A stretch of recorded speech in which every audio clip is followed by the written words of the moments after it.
신명기 4장 1절에서 2절까지의 말씀입니다. 신명기 4장 1절에서 2절까지의 말씀을 천천히 또박또박 함께 읽도록 하겠습니다. 신명기 4장 읽습니다. 이스라엘아, 이제 내가 너에게 가르치는 규례와 법도를 듣고 준행하라. 그리하면 너희가 살 것이요 너희 조상의 하나님 여호와께서 너에게 주시는 땅에 들어가서 그것을 얻게 되리라. 내가 너에게 명령하는 말을 너희는 가감하지 말고 내가 너에게 내리는 너희 하나님 여호와의 명령을 지키라. 아멘. 본문은 우리가 그냥 지나쳐 가기 쉽지만 굉장히 중요한 것을 가르쳐 줍니다. 즉 본문은 토라를 지키는 것에 관해서 말씀해 주고 있는 바, 이 토라를 지키게 되면 살 것이다 라고 말씀해 주고 있는 것입니다. 그런데 여러분, 토라를 지키면 정말로 살 수 있을까요? 이 말씀은 하나님의 말씀을 지키면 그것이 곧 생명 연장과 관련이 있다는 것인데, 정말로 토라를 지키게 되면 이렇게 생명이 연장될 수 있는가 하는 것입니다. 오늘 우리는 이 문제가 너무나도 중요한 생명과 관련된 문제이기 때문에 좀 더 비중 있게 이 문제를 다뤄보아야 할 것 같습니다. 살고 죽는 문제는 매우 심각한 문제 아닙니까? 왜 그렇지 않습니까? 우리나라 사람들은 건강에 좋다면 어떤 음식이든지 가리지 않고 다 먹는 그런 습성이 있습니다. 그런데 먹는 이유가 어디에 있다고 여러분 생각하십니까? 단지 그 몸을 건강하기 위해서 먹는 것이라고 생각하십니까? 그렇지는 않는 것 같습니다. 왜냐하면 왜 그 몸에 좋은 음식을 그렇게 먹냐 하면 우리가 단도직입적으로 말씀드리자면 그건 오래 살고 싶어서인 것이죠. 오래 살고 싶어서 몸에 더 좋은 음식을 찾고 먹는 것입니다. 그리고 우리는 이를 반대로도 생각할 수 있는데, 몸이 좋지 않다고 하면 왜 그런 소문은 또 그렇게도 금방 퍼질까, 빨리 퍼질까를 생각해 보아야만 합니다. 식품에 대한 보도 하나가 터지면 그걸 듣는 사람들 모두 다 정신이 번쩍 나서 해당 제품에 대해서 너도 나도 불매 운동을 벌이곤 합니다. 그러니 이것 또한 오래 살기 위한 인간의 몸부림이다 하는 것이죠. 잘못된 것을 먹어서 건강에 적신호라도 들어오면 그것이 당장 생명과 직결되는 문제가 되기 때문에 우리는 그렇게 예민한 반응을 보이게 되는 것입니다. 그렇습니다. 인간은 생명에 대한 애착을 갖습니다. 왜냐하면 인간은 유한한 존재이기 때문에 그렇죠. 조금이라도 그래서 오래 살려고 하는 것이 인간입니다. 사실 인간은 물리적으로 유한한 존재입니다. 인간이 유한한 존재라는 것은 인간의 수명에 한계가 있다는 말입니다. 성경은 인간이 죄를 지었기 때문에 사망할 수밖에 없는 존재임을 설명하고 있는 것이죠.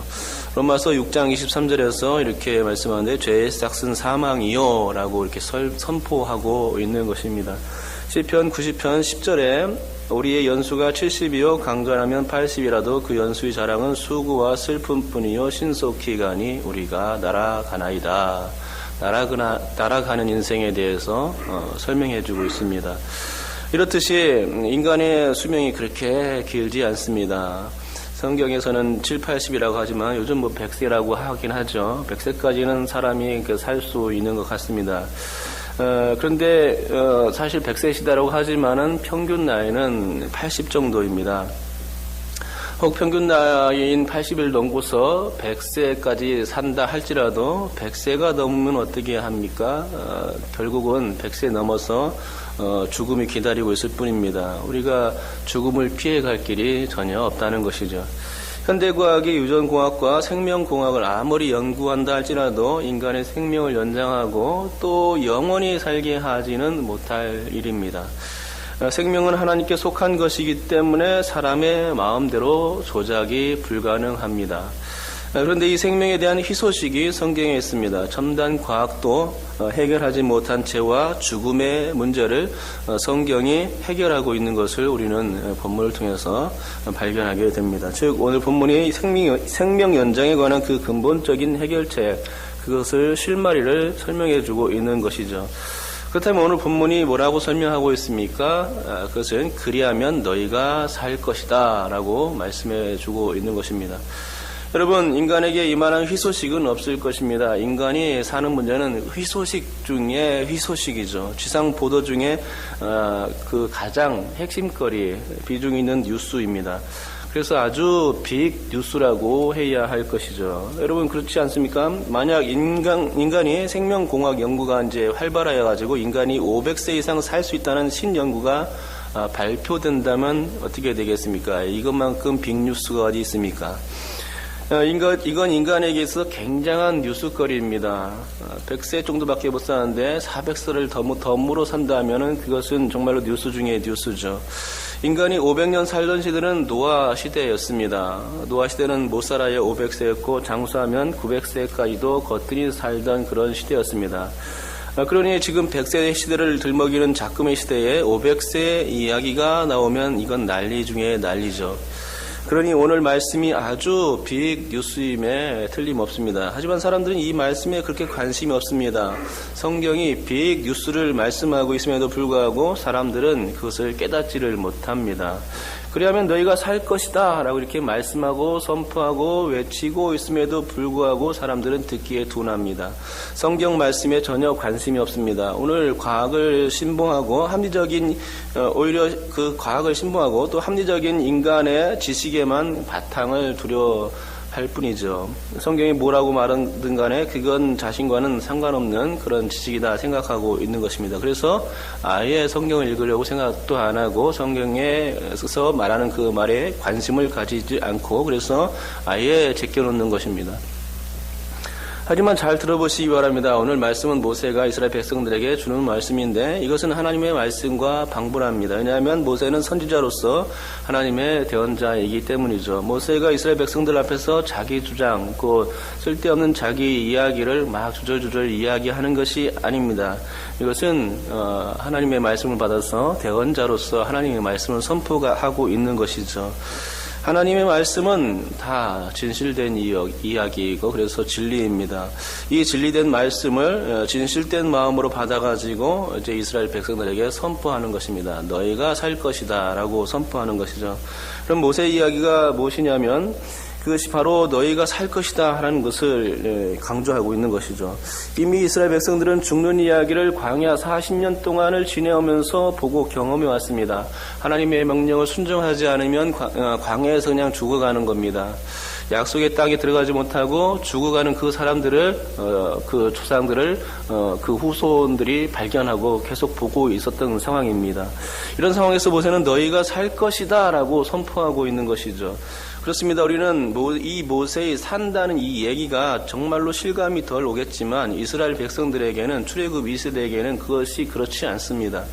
그들에게 산다는 얘기는 굉장히 피부에 와닿는 그런 실감나는 그런 이야기였습니다. 그래서 왜냐하면 조상들이 죽어났기 때문이죠. 그래서 가나안 땅에 들어가는 사람이 출애굽 1세대 가운데 여호수아와 갈렙 정도밖에 없었던 것을 보게 되는 것입니다. 그래서 아마도 모세의 말에 매우 산다고 하니까 매우 집중하며 들었을 것이라 생각하는 거죠. 그렇다면 어떻게 하면 살 수 있다고 말씀하고 있습니까? 내가 너에게 가르치는 규례와 법도를 듣고 준행하라. 그리하면 너희가 살 것이다 라고 이렇게 가르치고 선포하고 있는 것입니다. 쉽게 말해서 모세가 쓴 5개의 성경, 곧 토라를 지키는 것입니다.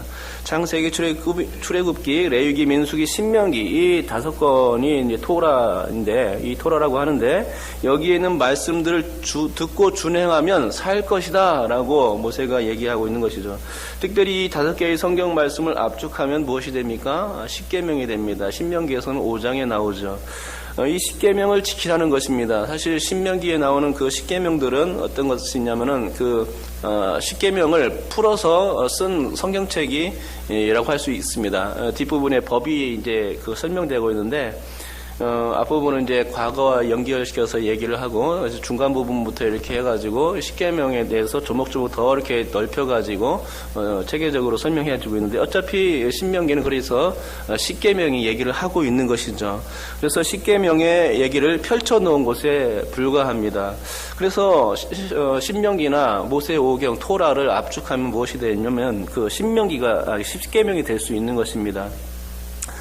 그 모세가 지금 얘기하고 있는 것은 규례와 법도 이런 하나님의 법에 대해서 얘기하고 있는데 그걸 압축하면 십계명이 된다는 얘기죠. 그런데 이 십계명을 또 압축하면 어떻게 됩니까? 예수님께서 그 해석을 해주셨는데 그것은 하나님을 사랑하고 이웃을 사랑하는 것이 됩니다.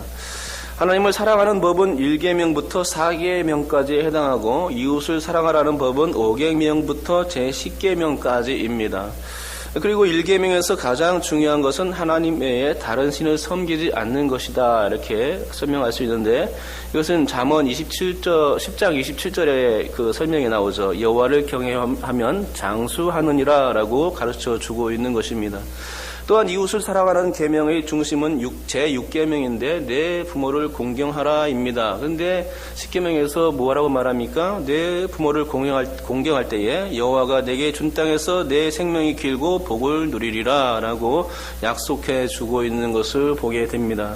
그러니까 오늘 본문 말씀 산다는 이 명제의 가장 직접적인 의미가 10계명에 녹아 들어가 있고 10계명의 말씀을 잘 지킬 때에 장수의 복이 주어지는 것을 우리는 확인하게 되는 것이죠. 여러분, 하나님의 말씀을 지키는 것이 인간에게 주신 생명을 연장하는 가장 좋은 방법임을 믿으시기 바랍니다. 하나님의 말씀을 지키면 장수의 복이 따라오는 것이죠. 그런데 우리는 이 장수의 복에다가 한 가지를 더 추가해야만 합니다. 왜냐하면 장수의 복은 악인들도 얼마든지 누리는 것을 우리 눈으로 똑똑히 목도하기 때문입니다. 그래서 우리는 모세의 이 가르침, 그리하면 너희가 살 것이다 라는 이 말씀을 다시 한번 해석해 보아야 합니다. 과연 산다고 말씀한 이 모세의 표현이 무엇인가에 대해서 다시금 집중해 보아야 하는 것입니다. 저는 살 것이다 라는 이 표현이 단지 장수만을 의미하지는 않을 것이라 생각합니다. 잘은 모르겠지만 구약적 표현에서는 영원히 산다는 개념이 잘 나타나지는 않습니다. 죽으면 그냥 스올에 내려간다 라고 이렇게 표현할만 하지 영생에 대해서는 논하지 않는다는 것이죠. 그래서 단지 인간의 생명 연장과만 연결시켜서 설명합니다. 곧 구약적 표현은 장수하고만 연관 짓습니다. 하나님의 말씀을 잘 듣고 지키면 그것이 장수의 비결이라고 말씀하는 것입니다. 하지만 신약에 들어가면 어떤 개념이 들어옵니까? 영생의 개념이 들어오죠. 영생의 개념이 생기고 그래서 장수의 개념을 확대하여 인간이 영원히 사는 방법을 알려주고 있는 것입니다. 요한복음 17장 3절은 영생의 정의를 이렇게 설명하고 있는데 영생은 곧 유일하신 참 하나님과 그가 보내신 자 예수 그리스도를 아는 것이니이다 라고 영생에 대해서 설명해 주고 있습니다.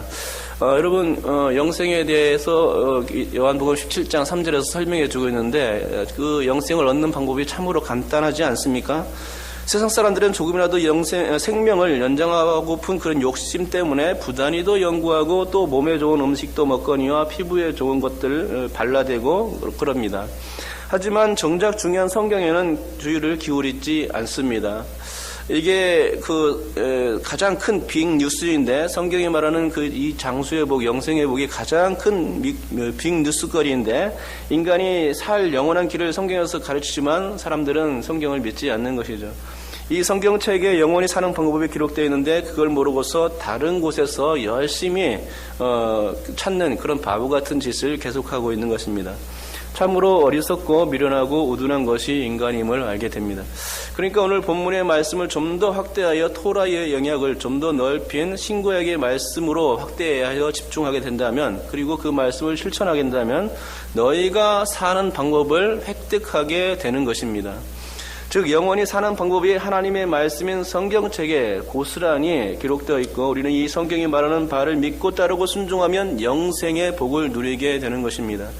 아까 말씀드렸듯이 토라의 내용을 축소하면 십계명이 되고 십계명을 축소하면 하나님과 이웃 사랑이 되고 한 번 더 압축하면 하나님 사랑이 되는데 하나님을 사랑하는 것 안에는 하나님을 아는 것과 예수님을 아는 것, 그러니까 영생의 개념이 그 안에 들어가 있는 것입니다. 그러므로 여러분, 우리가 영원히 사는 길을 찾고 싶다면 그 방법은 단 한 가지밖에 없음을 명심하시기 바랍니다. 그것은 성경대로 믿고 순종하고 따르는 것입니다. 그 성경에 주목하고 있는 구원의 길, 예수 그리스도를 믿고 따르는 일이 우리가 살 길이 되는 것입니다. 이 길만이 생명의 길이요 영생의 길인 것이죠. 영생은 세상의 제물로 살 수도 없고 과학적 방법에 의해서도 취득되는 것도 아닙니다. 오직 단 하나의 길, 성경에 주목하는 예수 그리스도에만 초점을 맞추어야 합니다. 예수님은 길이요 진리요 생명이시죠. 그러므로 여러분께서 오늘 하루도 우리에게 살 길을 주시는 예수님만을 믿고 붙들고 그분의 말씀을 따르고 순종하는 쫓는 그런 하루가 될 수 있기를 주님의 이름으로 축복합니다.